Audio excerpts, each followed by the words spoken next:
Our next session is on understanding your market, and we're very fortunate to have Dr. Brett Belchetz join us again for this session. Thank you very much for joining. Pleasure. Thank you. So, when we're talking about conceptualizing a market, can you tell us a little bit about what is a market and how does one go about understanding the market for their company? hmm So a market is the universe of buyers for your product or your service.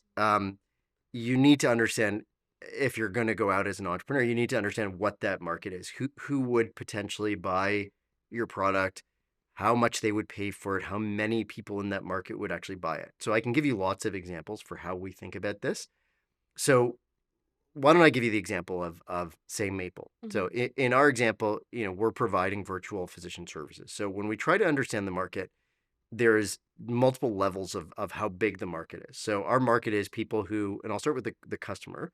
So I can say individual patient visits is one way to think about what the market is. So we believe that almost all patient visits could potentially be done virtually. There's a certain percent that medically cannot be done virtually, but we'll start off with what's the total number of medical visits out there. So when you start off with your product or your service, you have to think, is your market just in Canada? Is your market just in Toronto? Is your market global? So if I were to look at our virtual care platform, our aspirations right now, we're still just in Canada after 8 years. Our aspirations are eventually we'd like to go globally. So our overall global market would be, what are the medical visits that are happening around the world? So let's say there's, I think 7 billion people in the world, or so. I could be off by a billion or so. I can't remember the latest number, but let's for argument's sake for this discussion say there's 7 billion people in the world.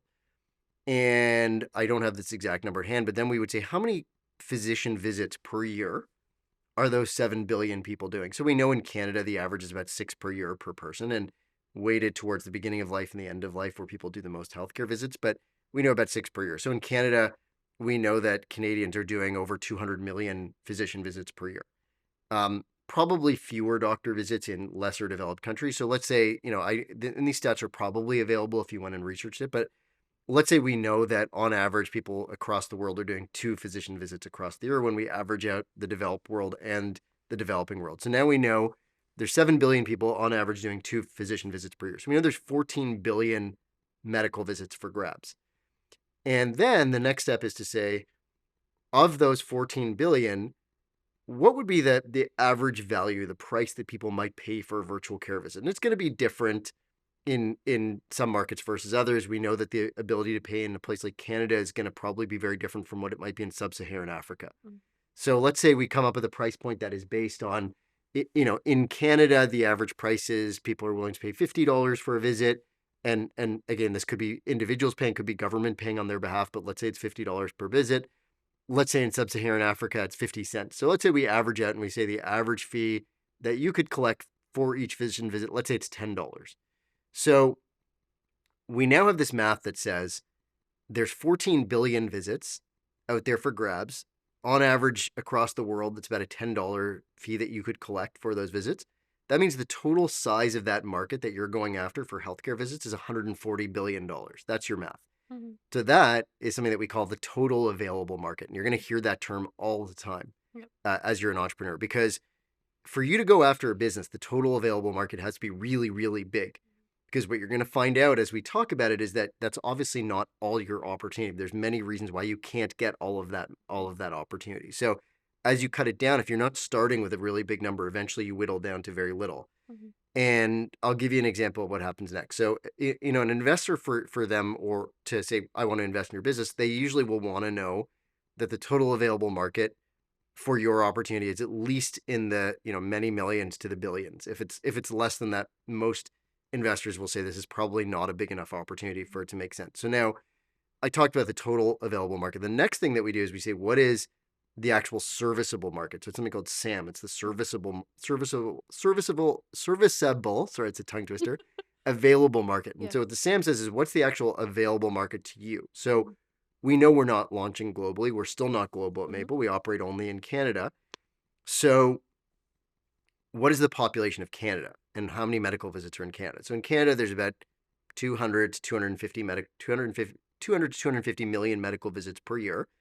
We know the average rate for a primary care visit is somewhere around $40. We know for a specialist visit, it's say somewhere around $100. It's about a 50-50 split. So it's about $70 on average per visit that you could get per visit. So multiply $70 times 200 million, you're now at about $14 billion. So that's your serviceable market in Canada. Mhm. Okay, serviceable, that's what we could get to. Um, Pretty big still. It's a good number. And so again, an investor is going to say, I like this. I think there's an opportunity to go and run this business. But then you have to now go the next level, which is that you're not going to get all of that because when we start to actually look at it a little bit more closely, we know not 100% of medical visits can ever be done virtually. In fact, if you look at the research, it estimates 50 to 70% of medical visits could be done virtually. So now, if we say 50% to be conservative, that cuts us down to $7 billion. And then we also have to say that there's going to be competitors. A lot of those visits, people will see their own family doctor. They might see their own specialist. They might go to the hospital. There's a huge number of those visits that are not up for grabs. We can't get them. So if we look at that $7 billion serviceable market, and we cut or $7 billion serviceable market, that's the percentage that can be done virtually. And we cut it down further to say, we actually think really maybe only about 10% of those visits are really amenable to being done on our Mhm. platform Mhm. that aren't being seen by competitors, the family doctor, the specialist, etc. It's a $700 million market that we're going after. And that is what we call the serviceable, obtainable market. Okay, Mhm. that's actually really the pie that we're going after, that we think if we were unbelievable and really succeeded, how big could we get?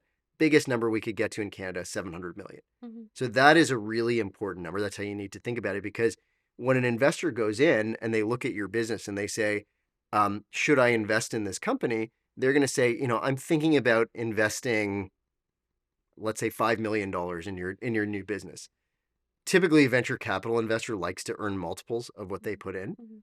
And so if your serviceable, obtainable market is not big enough for them to earn multiples, so let's say they put in a $5 million investment and the serviceable market's only 20 million, they know there's no chance that they're going to get multiples back from their investment. They're not going to do it. So you have to have still a pretty sizable serviceable obtainable market, or SOM. So these are all the things you need to understand when you're starting to look at a business. And so the reason, again, this is really important to do early. Mhm. So one of the things that I've seen a lot of physician innovators be guilty of, and where they've gone wrong, is they've come up with ideas that are great, like really great ideas. I know a surgeon, and he talked to me about a pain point in training trainees to actually learn how to do surgery. So he came up with a really neat solution for that. And I said, wow, that's really cool. That's really interesting. That's really going to make it easier for your trainees to learn how to be surgeons. And, we went through, what is it going to cost to do this, commercialize it, et cetera. And then I said, have you thought about how many buyers there are? And there really aren't that many buyers, because when you think about it, the only buyers are medical schools and residency programs. There aren't that many of them. In each of the medical schools and residency programs, there aren't that many trainees that are learning to be surgeons. And when you multiplied it out, and I can't remember the exact numbers, it was a small market. Like, Mhm. even if you really, really captured all of it, this was not huge. Mhm. And so when we looked at, what's the amount of money he would have needed to take in from investors to build this innovation that was going to make it easier to train would-be surgeons, there was no way he was ever going to be able to get that money. Mhm. Because even if he fully succeeded and sold to every medical school in North America, he wouldn't have made enough. It's not a big enough market. Or he would have had to charge prices that were so high Mhm. to make it make sense that nobody would have bought the product. Mhm. So he'd done a lot of work on this and invested a lot of his own money and his own capital. And if only he had done that analysis sooner, he would have saved himself a lot of pain. And so eventually he realized, after doing that analysis, that this just wasn't going to work out. So one of the things I always say to everybody around this market question is, earlier than later, once you have decided your pain point, you've decided your solution, figure out if this is actually Mhm. big enough for it to make sense to actually go forward, that you can finance this and it's going to make sense. The other thing that's really important that I'll add, and this is a really interesting learning from our perspective, in our story at Maple, is understand who your buyers are. And so classically, first time entrepreneurs, they only ever think about consumers. We've all been dazzled by Facebook and Instagram and Uber and Airbnb, which are what we call direct to consumer businesses. These are businesses that are selling to people like Mhm. us. Mhm.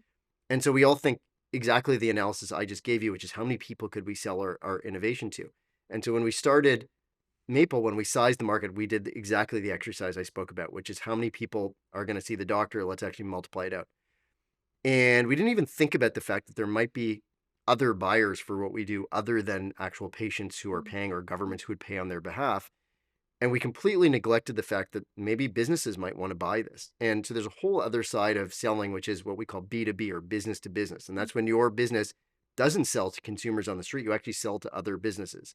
So there's lots of examples of B2B. So for instance, if I am a supplier of office furniture, I don't sell to consumers. I only sell to businesses that are buying office furniture. I don't even think about how many individuals want furniture for their houses. mhm, I'm thinking about the business market. Or there's lots of companies that are out there in the manufacturing space. I sell some sort of manufacturing device that's only ever going to be used in manufacturing plants. Again, the only my only market is people who own manufacturing plants. Different way of operating versus selling to consumers, but that's really important. And in our case, actually, when we started, we only thought about having a direct consumer business. So when we launched Maple, the only area that we went out to is consumers could come in, access our service, have a visit, and we would earn money per visit. And we were fortunate enough that about a year into operating Maple, a few businesses started to come in because their owners or their executives had visits on our platform, and they'd come into us and said, "This is so good. We love this. We want to buy this for our employees. Do you have mm, corporate plans?" And we mhm. thought, "We don't corporate plans. We never even thought We of will that." now. Yeah.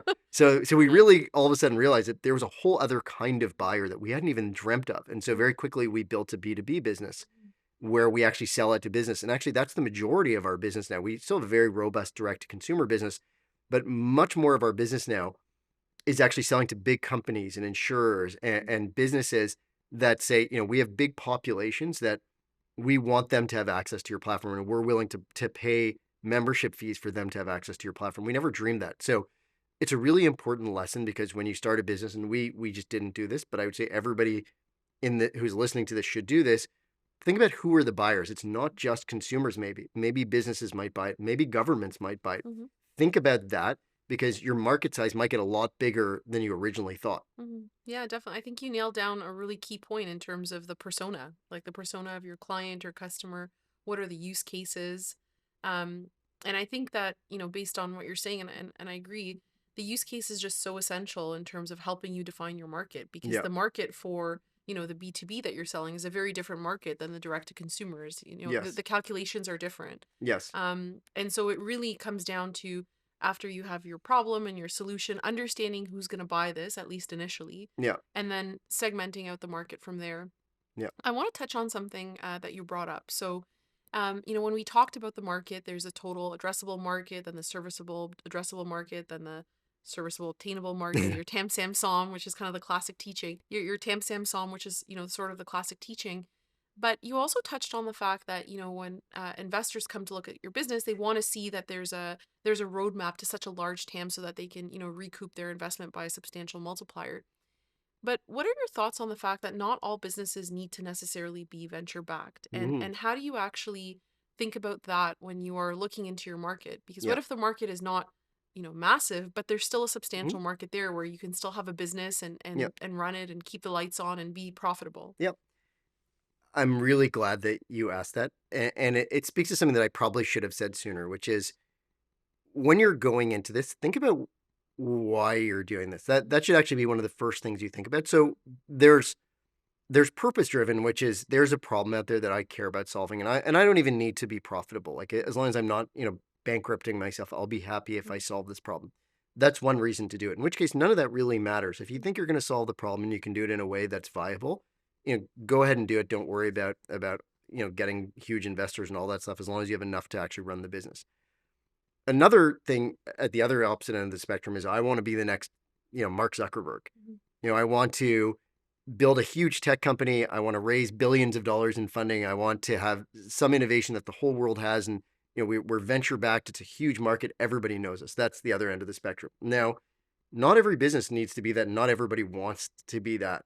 So there are many, many business owners that have a small business that is compact, that serves a specific need, solves a specific problem, and they turn a profit. They're happy. It creates interest in their life. They enjoy what they're doing for their customers.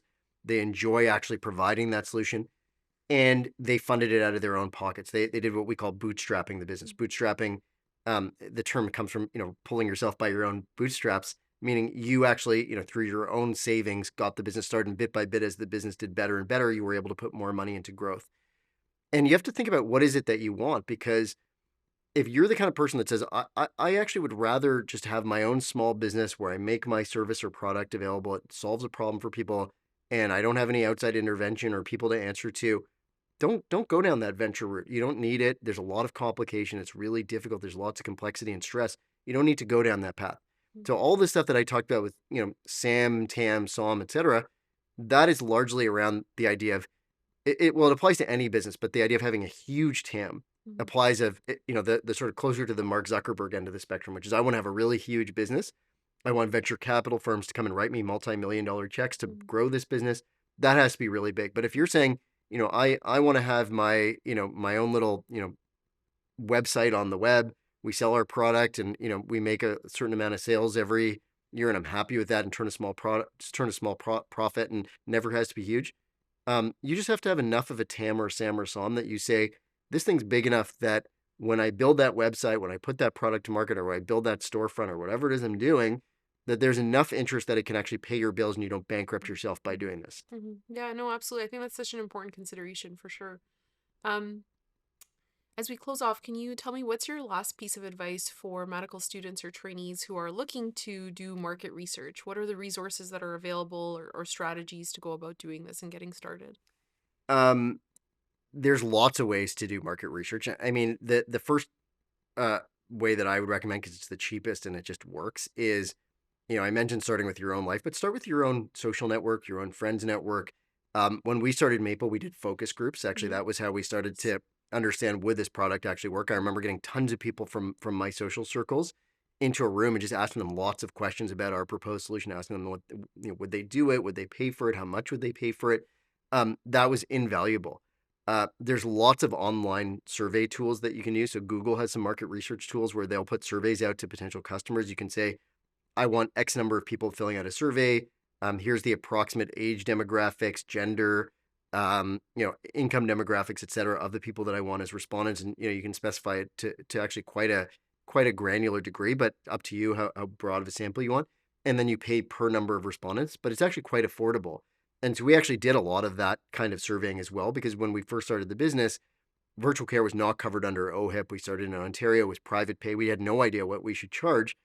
So we were doing market research through focus groups and through Google surveys out to the web to understand what people would actually pay for this. So we're lucky enough to be in a day and age where market research like that can be done by you on your own without employing a third party firm. So, now at our stage of evolution, now where we're at, we hire third party market research firms mostly just because their ability to get statistically significant samples, to really dig into the data to make sure that people who are answering the right people is much greater, but that's really expensive. Hmm. You, as an early stage, early starting out company, the kinds of money you're going to have to pay for real market research from third party firms is just too expensive. So I wouldn't recommend going down that path.